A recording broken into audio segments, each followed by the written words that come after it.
All right, big thank you to Mike for joining me here. We're going to move over and talk about that coach I mentioned in the opener, coming from a Power 4 all the way to being the head coach at NAIA squad. And the man is Brad Sherrod. He's going to be the head coach at Texas Wesleyan, somewhere I'm not incredibly familiar with, down in the Sooner Athletic Conference. They're a good squad. They've been in the top 3 in the conference the last 3 years, won it just a couple of years back, and a lot of history there. We'll talk about that. But Brad Sherrod, where might I know him from, Kobe? Let me tell you. He was most recently at UTSA. He was their linebackers coach, right? But you might also know him from Tennessee State. Maybe at Duke when he was playing at Duke. Maybe at Duke when he was coaching at Duke. You might know him from Delaware. You might know him from East Tennessee State, Elon, Massachusetts, Sam Houston State, Wake Forest, Western Carolina, one of his 2 NFL internships. Holy shit. This guy's a lifer, man. He's an absolute lifer.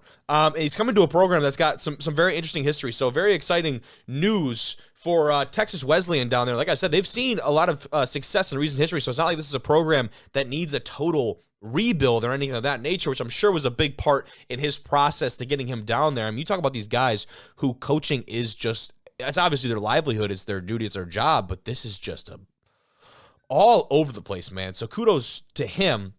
He's elevated a lot of different football programs across the country, and he's been a part of some programs like UTSA and probably one of their better portions in their team history. But as far as Texas Wesleyan is concerned, again, I wasn't too familiar, so I did a little bit of research. And this is a team that's got a lot of history. They began playing football in 1934. So you think, oh, man, they've been playing for almost damn near a century of football. And you'd actually be incorrect. They started in 1934 under that name of Texas Wesleyan. Before that, they were playing as Polytechnic College as early as 1902. So over 100 years. No. They suspended their football program during World War II, and it was not brought back until 2016. So you have this period, this long gap where there was no football in this school's history.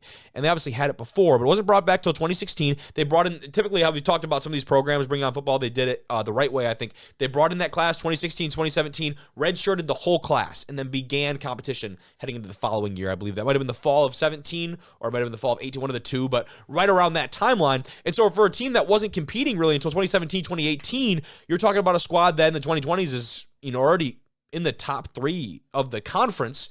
And you look at, the conference, there's quite a lot of talent in this conference here. You pull up the standings just so you guys are familiar, because I'm not too familiar with some of the squads down there, but when you look at the standings for this conference here, I will pull them up for you.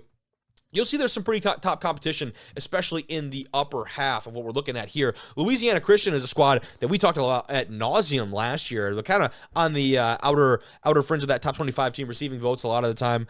And then you go down the list, man, there's some other pretty solid squads. Again, it's kind of this top half of the conference that is pretty competitive. Look towards the bottom half, there's not quite as much depth there. But there you are. You see it from this last year, 2023, Texas Wesleyan, 7-1 in conference play. 8-2 overall. I mean, that's a pretty solid year.